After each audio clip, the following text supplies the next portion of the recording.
Xoş gördük əziz tələbələr. Bu gün sizlərə 3 may 2026-cı ildə AC və AB kateqoriyasına düşmüş informatika suallarını izah edəcəm. Baxaq, ilk sualımız 56-cı sual. Aşağıdakılardan hansı elektron post proqramıdır? Bildiyimiz kimi iki əsas elektron post proqramımız var. Biri Office paketinə məxsus olan Outlook, digəri isə Eudora proqramıdır. Müxtəlif protokollarla işləyən bir neçə lokal şəbəkə arasında informasiya mübadiləsini təmin edən qurğu aşağıdakılardan hansıdır? Tələbə bəzən bunu körpü ilə qarışdırır. Körpüdə də var müxtəlif sözü, amma orada nədir? Orada müxtəlif protokollar deyil. Müxtəlif topologiya, lakin eyni protokol sözü var. Yəni orada protokol olaraq müxtəlif yox, eyni protokol olmalı idi. Ona görə bu sualın cavabı şürüz olur. 58-ci sual maraqlı sual tiplərindən biridir. Riyazi yönümlü vaxt aparan suallardan biridir. Baxaq bu suala.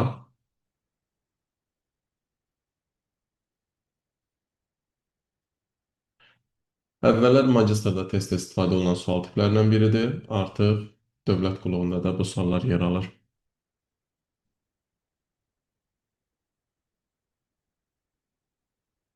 129 səhifədən ibarət bir kitab var.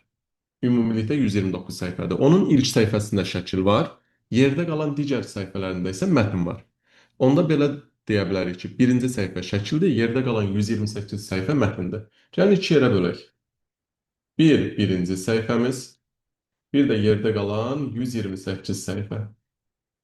Birinci səhifədə bir şəkil var. Şəklin eni, uzunluğu, baxaq, 1024 pikselin 512 pikseladır və 256 rəngdən istifadə olunub. Gəlin birinci şəkli hesablayaq, sonra digərini hesablayarıq. Şəklin hesablanma qaydasında eninin, uzunluğun, piksellərin bir-birinə vururduq və rəng sayını qüvvətə qaldırıb qüvvətini bitlə götürürdük. Yəni bu nə deməkdir? Əgər bizim şəklimizdə 256 rəng istifadə olunubsa, 256 bərabərdir 2 üstü 8-ə, biz yuxarısını götürürdük.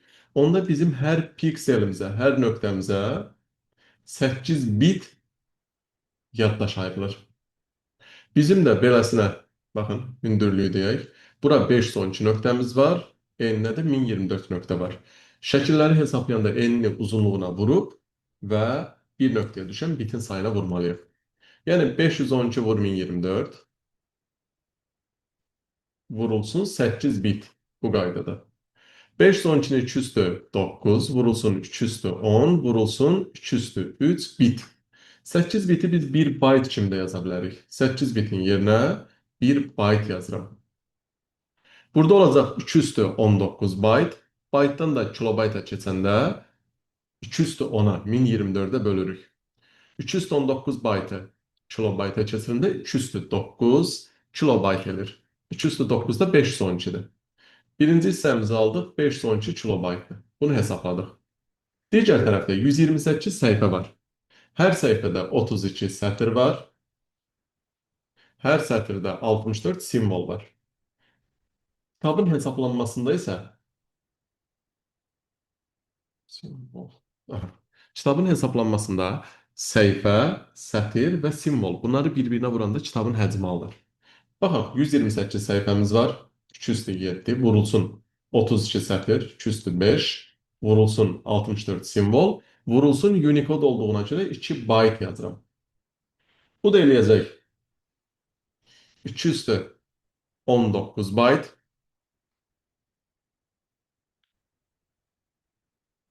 byte'dan da kilobayta keçəndə 2 üstü 10-a bölürük. 2 üstü 9 kilobayt eləyir. İndi baxsaq, 2 üstü 9-umuz da yenə 512 kilobaytdır. Deməli, şəkil olanın həcmi 512 kilobayt idi, mətn olan da həcmi 512 kilobaytdır. 512, 512 nəyə bərabərdir? 1024 kilobayta. Cavab olacaq 1024 kilobayt. Keçək 59-cu suala. Uyğunluq verir bizə bir. Monitorun ekranına çıxarılan kodlaşdırılmış təsvirlər. Monitorun ekrandan söhbət gedirsə, video yaddaşdır. Əməli yaddaşa müraciət. Rama müraciəti sürətləndirən yaddaş bilirik ki, keş yaddaşıdır. Kompüter işə salınarkən əməliyyat sistemi avtomatik bura yüklənir, əməliyyat sistemi rama yüklənir. Yəni açıq olan bütün məlumatlar avtomatik rama yüklənir. O zaman 1-ə D uyğundur. 1-ə D, 2-yə C, 3-ə isə A uyğundur. 1D, 2C, 3A olur Y variantı. 60-cı sual. Hansı əmr vasitəsindən aşağıdakı pəncərəni aça bilərik? Fikir versə password var, parol qoymaq. Amma general options var. Biz keçmişdik ki, parol qoymaq üçün 3 yerdən istifadə edə bilərik. Faylın infosu, save as və review lentabından. Save as-dən də vurğulayırdıq, hara daxil olurduq. Save as pəncərəsi, tools bölməsi və oradan general options-a giririk. Ə, Bu yazını gördüyümüz üçün avtomatik save as deyə bilərik.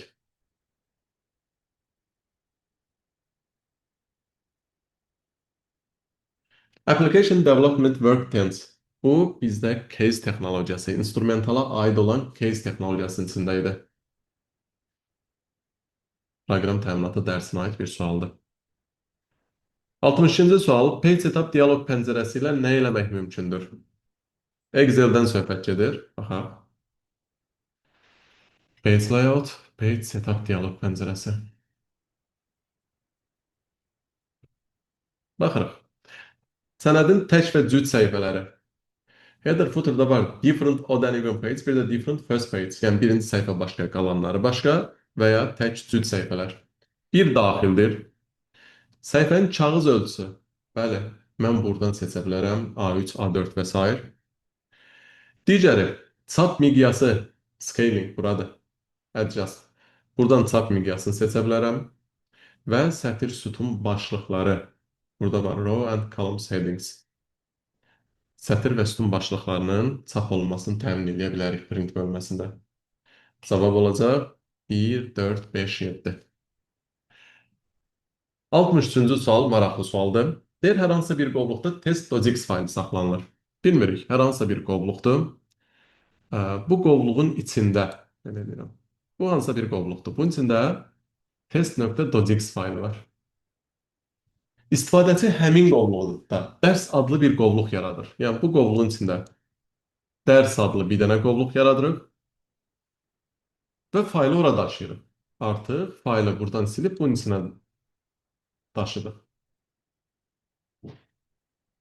Sonra deyir, daha sonra istifadəçi dərs qovluğun içindəykən 2 səviyyə yuxarı qovluğa qalxır. Yəni, dərsdən çıxır bu qovluğa, bayaqki qovluğa və oradan da çıxır. Artıq biz bura gəlir. Yəni, belə bir qovluğa daxil olur. Və həmin qovluqdakı proqram Dodge faylını silir. Yəni, bu qovluğun içində bir dənə proqram Dodge faylı olur. Deyir, onu silir.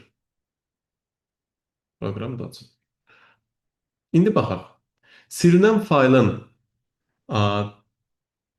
tam adının, yəni bu sildiyimiz faylın tam adının D imtahan proqram Dodge olduğu məlumdursa, yəni D qovluğu var imiş, diski. İçində imtahan qovluğu var imiş və bu imtahanın içindəymiş bu fayl. O zaman belə eləyək, bunu birini artıq çəkdim. Bizim proqram.dodge faylımız deməli imtahan qovluğunun içindəymiş. D diskində imtahan qovluğunun içində belə bir fayl var. Bizə deyir ki, test.dodge faylı, yəni bundan söhbət gedir. Daşınmaya qədər, yəni buranın dərsi yaratmadıqca, bura qədər deyir. Tam adı hansı ola bilər? Yəni, deməli biz bilmirik. Test hansısa bir qovluğun içindəymiş, o imtahan qovluğun içindəymiş, o da D diskin içindəymiş. Deməli, başlıqda D imtahan gəlməlidir. Bunları silirəm avtomatik. D imtahan mütləq olmalıdır və onun içində bir qovluq olmalıdır. Sonra bizim test faylımız olmalıdır. Onda deməli, dərsi də sonradan yaratmışdıq. Bu da ola bilməz. D imtahan fən test.dodge. Düzgün cavab olur B variantı. Baxın, bir daha qısa üstündən xatırlatma edirəm. Hər hansısa qovluğumuzun içində test.dodge var.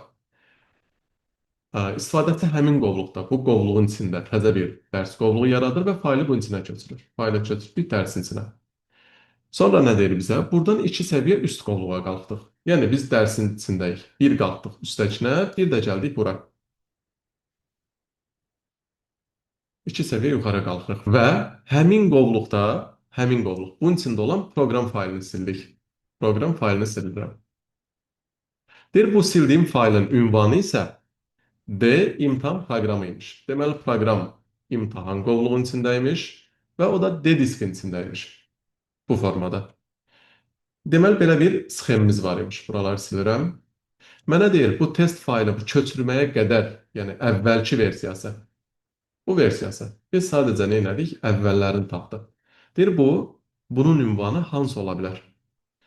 Dərsi sonradan yaratdığımız üçün bundan əvvəl dərs ola bilməz. D-dən sonra imtahan olmalıdır. D-dən sonra dərs ola bilməz. Yerdə bir dənə qalır. D, imtahan. Burada bir qovluq var, adını bilmirik. Yəni ona da istənilən bir ad qoysa düz gəlir. B variantı. Maraqlı sual idi. Şəkildəki verilmiş lent qrupu hansı lent tabına aiddir? Söhbət PowerPoint-dən gedir. Burada home aiddir. Bu fiquru əlavə eləmək burada həm onda, həm də ki insert-də var idi. Elektron cədvəldə əmək haqqı hesablanır. Bu da maraqlı sualdır. Baxaq. Qıraqda cədvəl çəksək daha rahat görə bilərik.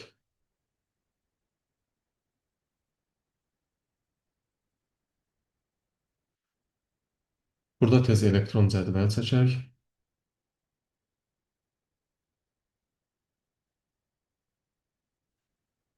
A sütununda adlar var. Misal üçün, əli. B sütununda onların maaşı var. Əli deyə alır 900 manat. C1 xanasına elə bir düstur yazaq ki, maaşdan sosial sığorta haqqının tutulması üçün 3% yazılmışdır. Yəni C1 xanasının içinə D, E, F, C yazmıram, elə bura birbaşa C yazıram. Yəni buralarda hansısa sütunlarımız var. Burada bir 3% yazılıb. C1 xanasına hansı düsturu daxil edilməlidir ki, onu C sütunundakı digər xanalara da köçürəndə maaşdan sığorta haqqının tutulması avtomatik hesaplansın. Yəni əli, bəli deyək 500 alır, həm digəri alır 1000, 1000 və s. Bir bura elə bir düstur yaz ki, biz onu aşağı doğru sürüşdürəndə öz avtomatik hamısını hesaplaya getsin. Baxaq. Deməli, birinci bunun hesablanması üçün mən nə etməliyəm? Maaşı vurmalıyam 3%-ə. Yəni, mən C sütununa belə bir şey yazmalıyam. B1 vurulsun C1. Amma bir şey var, mən bunu aşağı doğru sürüşdürəndə dəyişməsin.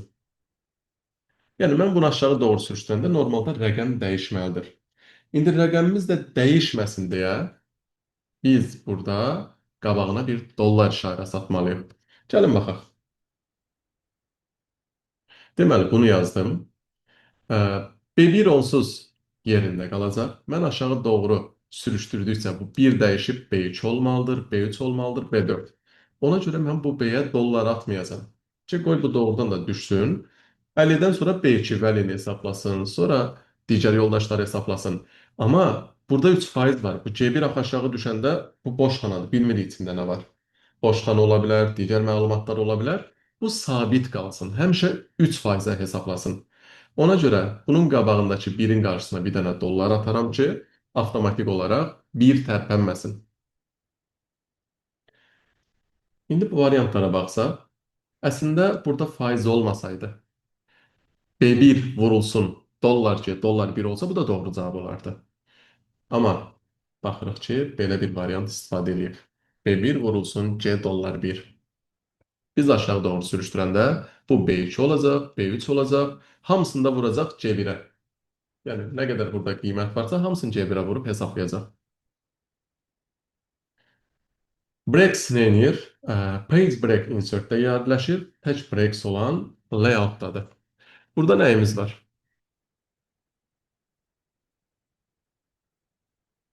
Word açılsın. Deməli, Breaks-in alt əmrləri var. Page, columns və s. Yəni yazını bölmək, sütunu bölmək. Amma insert-dəki page break ancaq vərəqi bölür.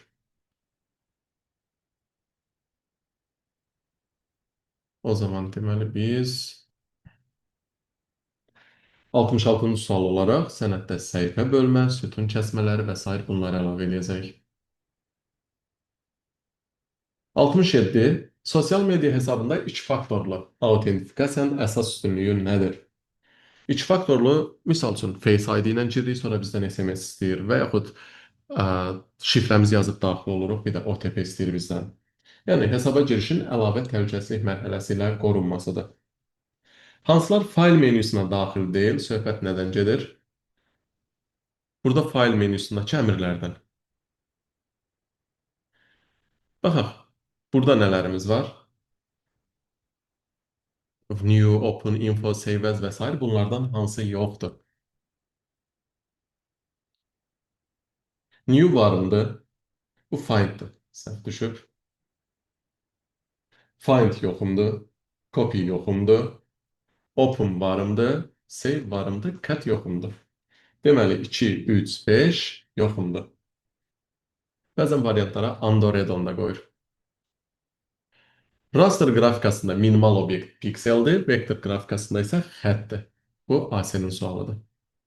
İnformasiya tutumu 2 MB 736 kilobayt və 5 MB 288 kilobayt olan fayl birlikdə neçə megabayt yer tutur? Biz bunları toplasaq 5 MB ilə 2 MB 7 MB eləyir. Bunları da toplayanda 1024 kilobayt eləyir. 1024 kilobaytımız da 1 megabayta bərabərdir. Yəni 7 megabayt üstəgələk 1 megabayt. Ümumilikdə 8 megabayt eləyir. Videoları izləmədə qalın. Növbəti videoda məntiqin izahları olacaq.